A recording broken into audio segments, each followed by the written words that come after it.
You are Ayushi. Right, sir. Ayushi Singh. Okay, Ms. Singh, tell us something about you. Sir, I am Ayushi. I was born in the Banda district of Uttar Pradesh. Most of my schooling happened in Lucknow. And for my higher education, I moved to Delhi and graduated with political science from University of Delhi. And that was in year? Sorry, sir. It was in which year? So this was in 2014. 2014. What are you doing since last 5 years? Sir, I've been preparing for civil services, UPSC as well as state services, as well as I've completed 1 year of my MA from Indira Gandhi National Open University. But you did your BA Honours from Miranda House. Right, sir. So how come a student from Miranda House is forced to get into IGNOU? Why didn't you complete your Masters from some regular college, if not Miranda House, then somewhere else? Sir, I wanted to give my best focus to civil services, and I thought that my best effort could come out only when I dedicate better part of my time to civil services. Which attempt is it? This is the 4th attempt, sir. Isn't it too much? A bright student like you should have been able to judge her potential within 1 or 2 attempts. I mean, obviously you're entitled to have as many attempts as legally possible, but shouldn't it be? Shouldn't have you applied a better personal judgment that okay, enough is enough now? Sir, I am sitting here getting to interact with such an esteemed panel. So I do not think I regret my decision. Definitely, there is the point that I could have succeeded earlier. But my journey so far has helped me grow as an individual in terms of personality as well as knowledge. So you have my best wishes, but in case you do not complete your, you somehow are not able to pass this examination, what is your fallback option? Sir, I will complete my MA and I will apply for NET and look into teaching opportunities. Okay. You're basically from Lucknow. Right, sir. If I want you to give me 3 identity markers of Lucknow that you believe best describe Lucknow, what will these be? Sir, first would be the chicken curry. That is the mark of Lucknow. Second would be the Imamwada, which is a very iconic architectural heritage. And the last would be the Lucknow Metro, which represents the modern facet of my city. Okay. And if we look at the polity of Uttar Pradesh nowadays, there are several interesting changes in the political arena, especially after this SP-BSP alliance. Do you believe that it's going to have real impact on 2019 election, or it will not have much of a difference? Sir, I think it is part of evolving political dynamics that parties align and change their change, or so to say, morph their political calculations.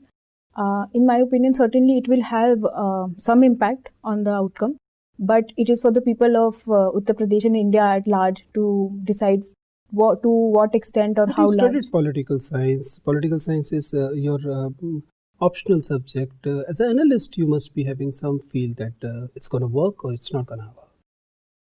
Sir, I think the effectiveness would depend on the manifesto and the effectiveness of the vision which this alliance manages to project to the people of Uttar Pradesh. And as I understand, it is still developing. The major part of the campaigning is yet to happen. So in my opinion, it is kind of too early to comment on the situation. Ayushi, you studied from Miranda House. It's a strange name for a modern day college. Why should a college be called Miranda House? Sir, Miranda House was named by Mr. Maurice Goyer, and he was inspired by the character of Miranda in Shakespeare's very famous 17th century play called Tempest, as well as it is believed his own daughter was also called Miranda. So these two things inspired him. Why should centrally funded Central University should be carrying a name of Maurice Goyer's daughter as a premier college name? Sir, I believe many daughters of this nation still waiting to be recognized. Sir, I believe that this was the secondary factor, that his own daughter was called Miranda. I think the character of Miranda in Tempest, for him, embodied the characters of an ideal woman, and that is what even in that case, there are many characters in Indian literature is still waiting to be recognized. Why Tempest Miranda be given this honor? Surely, sir, there are many legitimate and eligible names which we could find, but the college is now a brand and an icon, and the name has a part in it, and it shapes the identity of the college. Can you then reflect the same logic?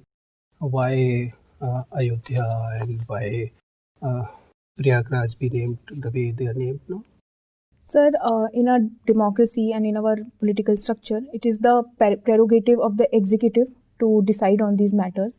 However, I would say that it would have been more desirable had there been some sort of opinion poll or something to represent the demand at the popular level to change to change the name. And I think the present name also reflects the heritage and history of the place because it represents the spiritual heritage of the place better. So in that Thank way, you. Thank you, sir. Ayushi, Yes, sir. what is INS Vikrant? So can I take some time to click? Sure. Sir, as far as my memory goes, it is, sir, I'm not sure, I'm sorry. Okay. Any naval vessel or ship, in a recent current affairs that was in news, or anything that you know about naval vessel or ship? Sir, I am aware about the Scorpion submarine. Scorpion submarine. Right. Scorpion, that means Calvary class, right? Calvary. I'm not sure. Scorpion is French edition Yes. and Calvary is Indian edition. There is a very strange, or let's say not strange, but there is a rule in Navy that whenever a submarine or a naval vessel need to be inducted, then only a female can do that. Male are not allowed. So kind of opening ceremony is done by the female. Is it okay? Doesn't it look gender biased? Sir, I think more than gender biased, it shows the gender inclusive nature of the Navy. And also, I think there is some element of faith and belief that women are said to represent lady luck. So maybe that is also a factor which leads them to have women to inaugurate. Okay, coming to that line, and when the Sabrimala verdict comes, then the women are allowed into that, right?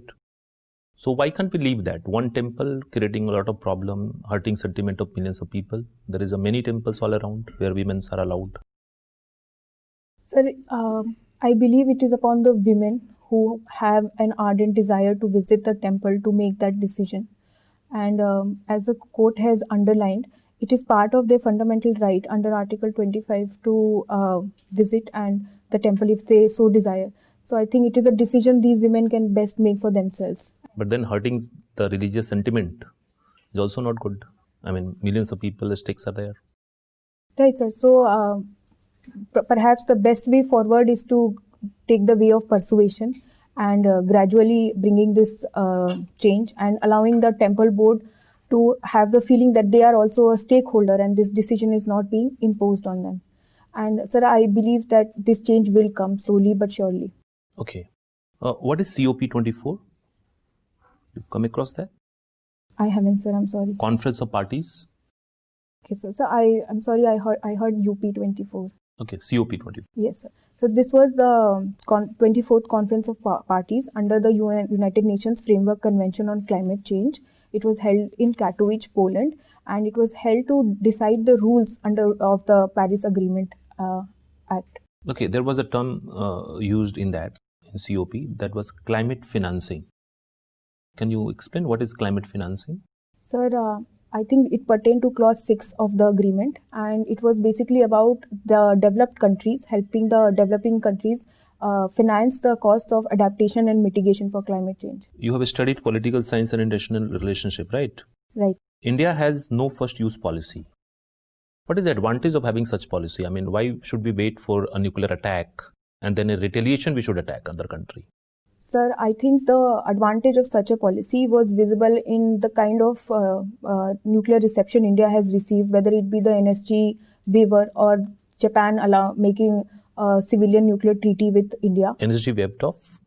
Is India part of NSG? No, sir. So, but I meant the 2008 NSG waiver which India received on a unanimous basis from all the members of NSG. Okay, fine. Ayushi. Yes, Ayushi,